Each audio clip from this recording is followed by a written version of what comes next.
রেস্টুরেন্টে পালক পনির তো অনেক খেয়েছেন, এবার দেখুন কিভাবে বাড়িতে বানিয়ে নেওয়া যায় পালক পনির। তাহলে শুরু করা যাক। প্রথম ইনগ্রেডিয়েন্ট পালং শাক, সামান্য নুন আর একটু বেকিং সোডা।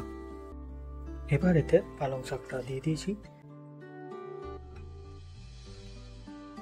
প্যানটা গরম হলে এতে পনিরের কিউবগুলো ছেড়ে দেবো। এখানে পনিরগুলো গোল্ডেন ফ্রাই হয়ে গেছে, আমি এটাকে তুলে ঠান্ডা জলে দিয়ে দেবো। এবার আমি একটা কড়াইয়ে ঘি নিয়ে নিচ্ছি।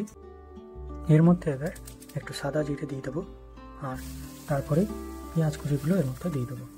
আমরা এবার পালং শাকের পেস্টটা এতে দিয়ে দেবো। এমনি একটা অবস্থায় আসলে এর মধ্যে আমরা পনিরগুলো দিয়ে দেবো। এখন পালক পনির রেডি হয়ে গেছে। এবার গরম ভাতের সাথে এটাকে সার্ভ করুন। কমেন্টে জানান কেমন হয়েছে আর সাবস্ক্রাইব করতে ভুলবেন না।